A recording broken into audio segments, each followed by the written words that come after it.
রাসূল করিম সাল্লাল্লাহু আলাইহি ওয়াসাল্লাম বলছেন, হুজুরের কাসিব, আল্লাহর নবীর কাসিব হযরত আবু হুরায়রা রাদিয়াল্লাহু তাআলা আনহু হাদিসটি বর্ণনা করেছেন। হুজুরের কাছে একজন অন্ধ লোক এলো। সেই অন্ধ লোক এসে বললেন, হুজুর আমি তো চোখে দেখি না, জামাতের যে গুরুত্বের কথা আপনি বললেন, আমাকে কি রুখসত দেওয়া যায় নাকি? আমি অনেক সময় সাথী সঙ্গী পাই না, আমাকে কি রুখসত দেওয়া যায় নাকি? হুজুর বললেন, হ্যাঁ তোমাকে রুখসত দেওয়া গেল। অন্ধ যখন হেঁটে যাচ্ছিলেন, নবীজি তাকে আবার ডাকলেন, ডেকে জিজ্ঞেস করলেন, অন্ধ, নামাজের মসজিদের আজান কি তোমার কানে যায়? বলে, হ্যাঁ আমি আজান শুনি। হুজুর বললেন, আজানের জবাব দিবা, মসজিদে এসে জামাতে নামাজ পড়বা। একজন অন্ধকে রুখসত দেওয়া হয় নাই। মসজিদে আজান শোনার পর ঘরে বসে যদি নামাজ আদায় করেন, নামাজের হক আদায় হবে না। হুজুর সাল্লাল্লাহু আলাইহি ওয়াসাল্লাম বলেছেন, মসজিদে আজান হওয়ার পর যে ব্যক্তি ঘরে বসে নামাজ পড়ে, আমার ইচ্ছা হয় ঘরটা আগুন দিয়ে জ্বালায় দেই। কে বলতেছেন? রাহমাতুল লিল আলামিন বলতেছেন। রাহমাতুল লিল আলামিন বলতেছেন, ঘরের মধ্যে যদি মেয়ে লোক আর বাচ্চারা যদি না থাকতো, তাহলে আমার ইচ্ছা হয় আমি বলি, আগুন দিয়ে ঘরটারে জ্বালায় দাও। এই ঘরের মহব্বতেই তো সে বাইর হয় না। নামাজের এত বড় গুরুত্ব দেওয়া হয়েছে। আমার বন্ধুগণ, এই নামাজের জামাতি আল্লাহর নবী জীবনের শেষ নামাজ জামাতে আদায় করেছেন। জীবনের শেষ নামাজটাও জামাতে আদায় করলেন। তখন তার এমন অবস্থা, এত অসুস্থ, দাঁড়াতে পারেন না, হাঁটতে পারেন না। দুইজন সাহাবীর কাঁধের উপরে ভর করে তারপরে বহু কষ্ট করে মসজিদে গিয়ে নামাজ আদায় করেছেন। খুতবা দিয়েছেন। বললেন, খুতবা দিতে গিয়ে বললেন, আজ থেকে মসজিদ নববীর চতুর্দিকের সকলের দরজা বন্ধ হয়ে যাবে, শুধু আবু বকরের দরজাটা খোলা থাকবে। আল্লাহর নবী বললেন, আল্লাহ রাব্বুল আলামিন এই পৃথিবীতে তার এক বান্দাকে জাগতিক সব সম্পদ দিতে চেয়েছিলেন, কিন্তু সে বান্দা সব জাগতিক সম্পদকে উপেক্ষা করে মাবুদের সঙ্গে দেখা করা বেশি জরুরি, বেশি পছন্দ মনে করেছেন। এতটুকুন কথা নবীজি বললেন, কেউ কিছু বুঝলো না। হযরতে আবু বকর রাদিয়াল্লাহু তাআলা আনহু হুজুরের এই কথা শুনে কাঁদতে কাঁদতে তিনি অস্থির হয়ে যাচ্ছেন। সাহাবীরা চিন্তা করলেন, হুজুর কার কথা বলেছেন, তাতে কান্নার কি আছে? বয়োবৃদ্ধ, জ্ঞান বৃদ্ধ হযরতে আবু বকর রাদিয়াল্লাহু তাআলা আনহু বুঝতে পেরেছেন, এই পৃথিবীর সব সম্পদ তো আল্লাহ হুজুরকেই দিতে চেয়েছিলেন। তিনি সমস্ত সম্পদকে উপেক্ষা করে তার মাবুদের সঙ্গে দেখা করার জন্য প্রস্তুতি নিয়েছেন। তার মানে হলো আল্লাহর নবী বিদায় হয়ে যাবেন, আমরা নবী থেকে এতিম হয়ে যাব। নবীজি ঘরের মধ্যে প্রবেশ করলেন, প্রচন্ড জ্বর এলো। এই প্রচন্ড জ্বর নিয়ে তিনি শুয়ে আছেন, কখনো বেহুশ কখনো হুশ। এর মধ্যে এশার আজান হয়ে গেল। সাহাবীরা বহুক্ষণ অপেক্ষা করে হযরত আবু বকরের ইমামতিতে নামাজ শুরু করলেন। হুজুরের হুশ এলো, প্রশ্ন করলেন, আয়েশা রে, এখন কোন সময়? হযরত আয়েশা বলেন, ইয়া রাসূলুল্লাহি, মসজিদে নববীতে নামাজ শুরু হয়ে গেছে। সাহাবীরা অনেকক্ষণ অপেক্ষা করে আমার বাবার ইমামতিতে নামাজ পড়তেছে সবাই, কিন্তু সাহাবীরা কেঁদে কেঁদে নামাজের মধ্যেই কাঁদতে কাঁদতে অস্থির হয়ে যাচ্ছে। তাদের মনের ধারণা হয়েছে নবীজির পেছনে নামাজ পড়ার কিসমত থেকে তারা মাহরুম হয়ে গেল। নবীজি বলেন, আয়েশা দরজা খুলে দাও, আর আমার মাথাটা একটু উঁচু করে ধরো, আমি একটু নামাজের দৃশ্যটা দেখি। দরজা খুলে দেওয়া হলো, নবীজির মাথা উঁচু করে ধরা হলো। নামাজের জামাতের দৃশ্য দেখে নবীজি আবার শুয়ে পড়লেন। হযরতে মা আয়েশা লক্ষ্য করে দেখেন নবীজির দুই চোখের কোণা দিয়া পানি পড়তেছে। মা আয়েশা জিজ্ঞেস করেন, ইয়া রাসূলুল্লাহ, নামাজের দৃশ্য দেখে চোখে কেন পানি এলো? হুজুর বলেন, আয়েশা রে, এটা কোনো দুঃখের পানি নয়, এটা তৃপ্তির পানি। এই যে জামাত নামাজ পড়তেছে লোকেরা, এই জামাত কায়েমের জন্য তায়েফের ময়দানে অনেক রক্ত আমার ঝরেছে। উহুদের ময়দানে দান্দার মুবারক শহীদ হয়েছে, সাহাবায়ে কেরাম জীবন দিয়েছে। এই যে জামাত আমি দেখতে পেলাম, ভবিষ্যতের একটা ছবি যেন চোখে ধরা পড়লো। আমার মনে হলো কিয়ামত পর্যন্ত এই পৃথিবীতে আমার যত উম্মত আসবে তারা এইভাবে করে জামাতে নামাজ আদায় করবে। নবীজির মাথার কাছে মালাকুল মউত যখন এসে গেছেন, আমার ভাইরা, এই পৃথিবীতে যত নবীরা এসেছিলেন মৃত্যুর সময় সমস্ত নবীরা শেষ কথা যেটা বলেছেন হাদিস, সমস্ত নবীরা উম্মতের জন্য মৃত্যুর মুহূর্তে শেষ কথা যেটা বলেছেন সেটা হলো আসসালাত আসসালাত, নামাজ নামাজ। আমার নবী যখন বিদায় হয়ে যান, বিদায় মুহূর্তে মেয়ের কথা বললেন না, কলিজার টুকরা নাতির কথা বললেন না, জামাইয়ের কথা বললেন না, স্ত্রীর কথা বললেন না, মৃত্যুর সময় শেষ কথা বললেন আসসালাত আসসালাত ওয়া মা মালাকাত আইমানুকুম, নামাজ নামাজ, আমার উম্মতেরা নামাজ, আমার উম্মতেরা নামাজ ছেড়ে দিও না, নামাজ।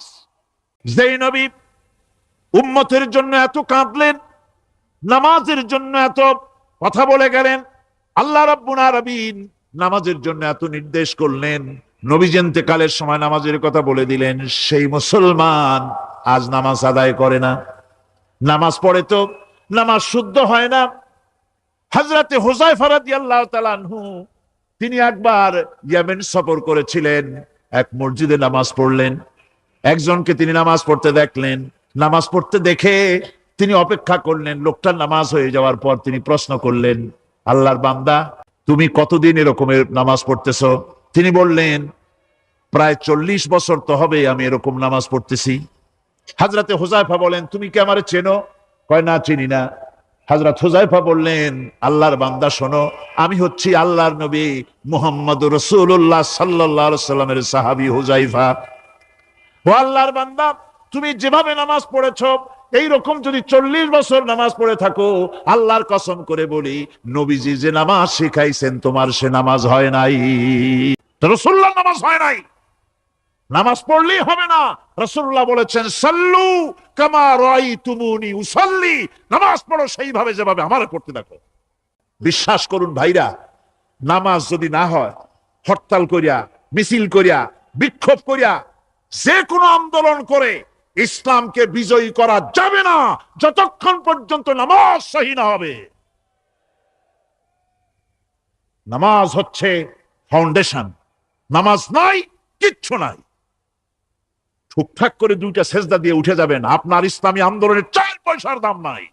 নামাজ আগে, জিহাদের ময়দানেও নামাজ, যেখানে আছেন ওখানেই নামাজ পড়তে হবে, আর তা পড়তে হবে আদবের সাথে, মুহাব্বতের সাথে। আপনারা বিরক্ত হচ্ছেন না তো? আবু গেড়েছেন, কয়েকজনকে পাহারার দায়িত্ব দিলেন রাতের বেলায় পাহারা দিতে। এই নামাজ হচ্ছে মুসলমানদের সবচেয়ে বড় জিনিস। নামাজ হয় না, নামাজ যত পড়া হয় অধিকাংশ নামাজ হয় না। নামাজের ভিতরে তাদিল আর কাম, তাদিল করা ওয়াজিব। যতক্ষণ দাঁড়িয়ে থাকবেন, রুকুতে থাকবেন, যতক্ষণ দাঁড়ায় থাকবেন ততক্ষণ অন্তত এক তাসবিহ পরিমাণ তো বটেই। যদি তা না হয়, রুকুত থেকে দাঁড়ালেন, সেজদায় চলে গেলেন, ওয়াজিব তরক হলো, সো সেজদা দিলেন না, নামাজ ফাসেদ হয়ে গেল, নষ্ট হয়ে গেল নামাজ। এটা পাগলামি না, নামাজ সহিভাবে আদায় করতে হবে। নামাজ থেকে দাঁড়াবেন, রুকুত থেকে দাঁড়ায় গেলেন, বলবেন রব্বানা লাকাল হামদ, কোন রব্বানা লাকাল হামদ হামদান কাসীরান তাইয়িবান মুবারাকান ফিহি। একজন সাহাবী এই দোয়াটা পড়ছিলেন। নামাজ শেষ করে আল্লাহর নবী প্রশ্ন করলেন, নামাজের ভিতরে অতিরিক্ত এই কথাগুলি কে বলেছো? সাহাবী ভয় পেয়ে গেলেন, ভয় ভয় তিনি বললেন, হুজুর আমি বলেছি। হুজুর বললেন, তুমি জানো না আমি নবী, তুমি নবী না, আমি যা দেখি তুমি দেখতে পাও না। তুমি যখন এই দোয়াটা পড়তেছিলে আমি লক্ষ্য করেছিলাম আল্লাহর রহমতের ফেরেশতারা প্রতিযোগিতা করতেছিল তোমার আমল নামায় কে কত বেশি নেকি লিখবে। রুকুতে দাঁড়ায়া এটা পড়বেন, সেজদায় চলে যাবেন, 2 সেজদার মাঝখানে ততক্ষণ বসে থাকবেন যতক্ষণ একটা সেজদার ভিতরে ছিলেন। পড়বেন আল্লাহুম্মা গফিরলি ওয়ারহামনি ওয়াহদিনি ওয়াফিনি ওয়ারজুকনি। নামাজের মধ্যে দোয়া করতেছেন, আল্লাহ আমারে ক্ষমা করে দাও। এসব দোয়া সব হুজুরের। আমাকে ক্ষমা করো, আমাকে হেদায়েত দাও, আমাকে সুস্থ করো, আমাকে রহম করো, আমাকে রিজেক দাও। কাল সুবহানাল্লাহ। নামাজের ভিতরে দোয়া কবুলের সময়, নামাজের সেজদার ভিতরে দোয়া কবুল হয়। এইভাবে করে রাসূল করিম সাল্লাল্লাহু আলাইহি ওয়াসাল্লামের নামাজটা কেমন হাক্কানি উলামাদের কাছ থেকে জেনে নেবেন। যেহেতু হুজুর বলেছেন সাল্লু কামা রাআইতুমুনি উসাল্লি, নামাজ পড়ো সেইভাবে যেভাবে আমাকে পড়তে দেখো। নামাজের ভিতরে একাগ্রতা লাগবে, ভালোবাসা লাগবে, ভয় লাগবে, মুহাব্বত লাগবে। পরিপূর্ণ সময় নিয়ে শান্তিপূর্ণভাবে নামাজ পড়তে হবে। আর যত তাড়াহুড়া সব হচ্ছে নামাজের মধ্যে, ঠিক কিনা? রাসূল করিম সাল্লাল্লাহু আলাইহি ওয়াসাল্লামের যে নামাজ, হুজুর যেভাবে নামাজ পড়েছেন, হাদিসে যা পাওয়া যায়, হাদিসে বুখারীতে সব আছে, দেখে নিবেন, সেইভাবে নামাজটা আদায় করে নিবেন। কিয়ামতের দিন আল্লাহ রাব্বুল আলামিন সর্বপ্রথম বান্দাকে প্রশ্ন করবেন কি? বুখারী শরীফে এসেছে, আন আবি হুরায়রা রাদিয়াল্লাহু তাআলা قال سمعت رسول الله صلى الله عليه وسلم يقول إنما يحاسب به العبد يوم القيامة من عمله صلاته। বুখারী শরীফের হাদিস, আল্লাহ রাব্বুল আলামিনের নবী বলেন, হযরত আবু হুরায়রা হাদিস খানা বর্ণনা করেছেন, তিনি বলেন যে আমি রাসূলের মুখে শুনেছি কিয়ামতের দিন আল্লাহ রাব্বুল আলামিন সর্বপ্রথম তার বান্দার কাছে প্রশ্ন করবেন, বান্দা নামাজ আদায় করেছিলি কিনা? নামাজ সর্বপ্রথম প্রশ্ন। যেরকম সর্বপ্রথম প্রশ্নটা কি? নামাজ। এই নামাজ আপনার বাচ্চাদেরকে যখন 7 বছর বয়স হবে নামাজের হুকুম করবেন, 10 বছরে নামাজ না পড়লে প্রহার করতে বলা হয়েছে। নামাজের জন্য কড়াকড়ি করতে হবে। পুরুষ নারী মেয়েদের মাসের ভিতরে কখনো কখনো তাদের যে সমস্ত মাসলা মাসাইল আছে সেই অনুযায়ী কখনো তাদের ক্ষমা আছে, বাকি তাদের নামাজ পড়তে হবে। আর পুরুষের জন্য পাগল হয়ে যাওয়া, বেহুশ হয়ে যাওয়া ছাড়া নামাজ মাপ নাই, নামাজ পড়তেই হবে। এই যে নামাজ, যে নামাজ না হলে ইমান থাকবে না, ইমান নষ্ট হবে, কিয়ামতে জাহান্নামে যাওয়া লাগবে, এসব কথা শোনার পর আজকের তাফসীরুল কোরআন মাহফিলে আমরা কি ওয়াদা করতে পারি যে আমরা মালাকুল মউত যতক্ষণ পর্যন্ত আমাদের মাথার কাছে না আসবে নামাজ ছেড়ে দেব না? এই ওয়াদা কি করতে পারি? 2 হাত উঁচু করুন, বলেন, ইয়া আল্লাহ, আমি তোমার নামে শপথ করছি, যতদিন মালাকুল মউত আমার মাথার কাছে না আসতেছে ততদিন পর্যন্ত ফরজ নামাজ, ফরজ রোজা ছেড়ে দেব না। ইয়া আল্লাহ, মৃত্যু পর্যন্ত আমার এই ওয়াদা পালনের তৌফিক আমাকে দান করো, আমিন। আমার আমেরিকার সফরের সময়, যে বাড়িতে আমি আমেরিকায় থাকি, কুইন্স এলাকায়, নিউ ইয়র্ক সিটিতে, সে বাড়িওয়ালা চাকরি করে। সে আমাকে বলল 10টি বছর আমি একটা ট্রেনে যাতায়াত করি। সে বলছে রাত 3:45 ট্রেনটা আসে, ওই ট্রেনে চড়ে সে তার কর্মস্থলে যায়। বলল 10টা বছর আমি এখানে আছি, 10 বছরের ভিতরে এই ট্রেনটা 1 মিনিটের জন্য এদিক ওদিক করলো না, ঠিক 3:45 এসে হাজির হয়ে গেছে। ঝড় হোক, বৃষ্টি হোক, স্নো পড়ুক, বরফ পড়ুক, টাইমলি চলতেছে। দুনিয়ায় ভিন্ন জাতিরা যে উন্নতি করে তার পেছনে সময়ের জ্ঞান তাদের অনেক বেশি আমাদের থেকে, কথা ঠিক কিনা? আমাদের সময়ের জ্ঞান নাই, সময়ের কোনো মূল্য আমরা দেই না। 2টার সময় মিটিং হবে, মন্ত্রী সাহেব আসেন 5টার সময়, ঠিক কিনা? বক্তৃতার জন্য সময় দেওয়া হয়েছে 20 মিনিট, নাহমাদু ওয়া নুসাল্লি আলা কইয়া সুর দিয়া 35 মিনিট গেছে নাহমাদু কইতে কইতে। সময় 20 মিনিট, তা তার মনেই নেই। এই যে সময়ের জ্ঞান নাই, এটা ব্যর্থতা। নামাজ মানুষকে সময়ের জ্ঞান শিখায়, কোন আলহামদুলিল্লাহ। এই সময়ের জ্ঞান আমাদেরকে শিখতে হবে। এবার আমি আপনাদের সামনে বলতে চাই, আল্লাহর নবী জনাবে মুহাম্মদ রাসূলুল্লাহ সাল্লাল্লাহু আলাইহি ওয়াসাল্লাম নামাজের ব্যাপারে কি বলছেন। এতক্ষণ তো আল্লাহর কথা শোনালাম, কার কথা শোনাইছে? আমার আল্লাহর নবী বলেন, নবীকে প্রশ্ন করা হলো, ইয়া রাসূলুল্লাহ, ইসলামের মধ্যে আল্লাহর কাছে কোন জিনিসটা বেশি প্রিয়? আল্লাহর কাছে ইসলামের কোন জিনিসটা বেশি প্রিয়? হুজুর বললেন, as-salatu li waqtiha, মান তারাকা সালাতান ফালা দীন লাহু ওয়াস-সালাতু ইমাদুদ্দিন। আল্লাহর কাছে সবচাইতে বেশি প্রিয় হচ্ছে নামাজ। সবচাইতে প্রিয় কি?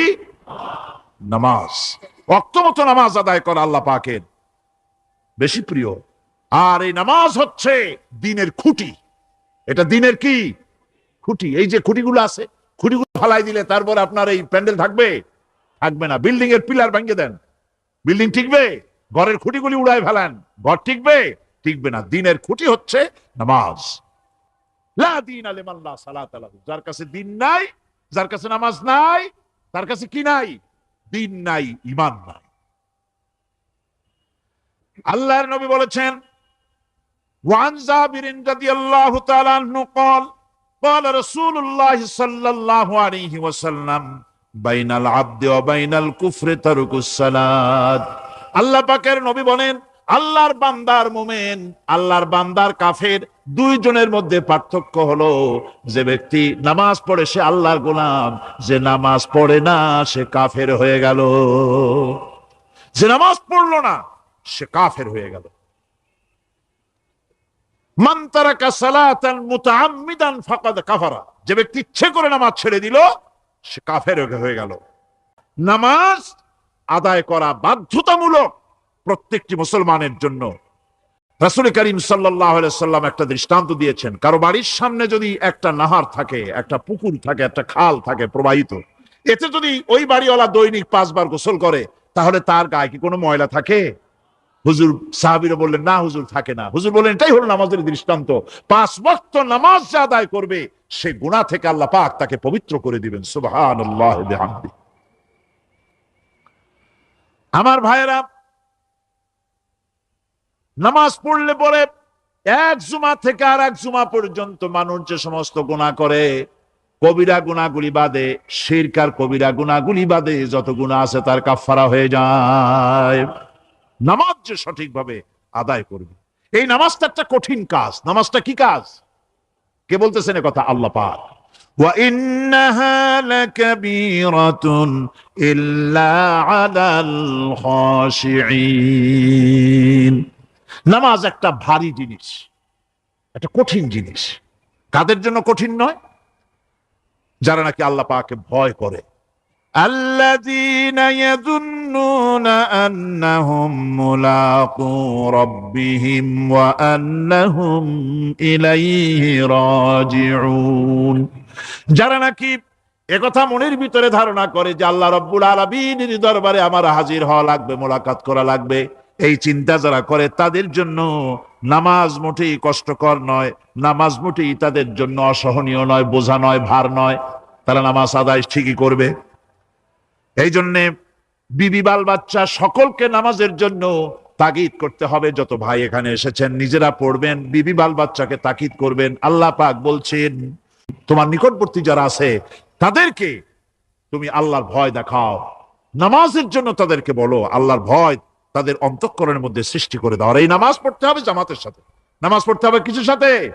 জামাতের সাথে। ইন্না ইয়াউমাল ফাসলি কানা মিকাতান ইয়াউমা ইউনফাখু ফিস-সূর يوم ينفخ في الصور فتأتون أفواجا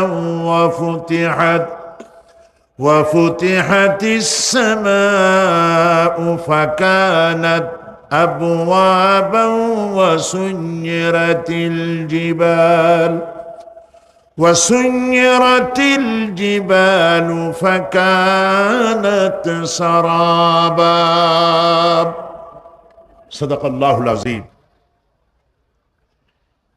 إن يوم الفصل كان ميقاتا।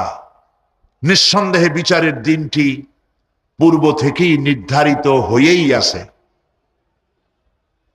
ইয়াউমা ইউনফাখু ফিস-সূর ফাতা'তুনা আফওয়াজা, যেদিন সিংহায় ফুঁক দেওয়া হবে তখন তোমরা দলে দলে বেরিয়ে আসবে। ওয়া ফুতিহাতিস সামাউ ফাকানাত আবওয়াবা, আর আকাশ সমূহ খুলে দেওয়া হবে তখন তা শুধু দরজা আর দরজা হয়ে যাবে। ওয়া সুয়্যিরাতিল জিবালু ফাকানাত সারাবা, আর পাহাড় সমূহকে চালিয়ে দেওয়া হবে ফলে তা মরীচিকায় পরিণত হয়ে যাবে। তেলাওয়াতকৃত আয়াতের এই হচ্ছে তরজমা। সূরা নাবা হচ্ছে নবী করিম সাল্লাল্লাহু আলাইহি ওয়াসাল্লাম বলেছেন, কেউ যদি দুনিয়ায় বেঁচে থাকা অবস্থায় পরকালীন দৃশ্য চোখে দেখতে চায় সেজন্য সূরা আন-নাবা, সূরা আল-মুরসালাত, সূরা আন-নাজিআত, সূরা আল-ইনফিতার, সূরা আত-তাকবীর, এই সূরাগুলি যেন পড়ে, তাহলে কিয়ামতের দৃশ্য নিজ চোখে অবলোকন করতে পারবে। সুবহানাল্লাহ বলেন। পরকালীন জীবন সম্পর্কে কোরআন যেসব যুক্তি পেশ করেছে তা হলো আল্লাহর এসব কিছুই বিচক্ষণতার বাইরে ছিল না, লক্ষ্যহীন এবং নিরর্থক নয়। আল্লাহ পাক বলছেন, আফাহাসিবতুম আন্নামা খালাকনাকুম আবাসা ওয়া আন্নাকুম ইলাইনা লা তুরজাউন। তোমরা কি ভেবেছো যে তোমাদেরকে সৃষ্টি করা হয়েছে খামোখা আর তোমাদেরকে আমার কাছে ফিরে আসতে হবে না? এটাই কি মনে করেছো? আল্লাহ রাব্বুল আলামিন কোরআনে কারীমের অন্যত্র বলেন, আয়াহসাবুল ইনসানু আইয়ুতরাকা সুদা।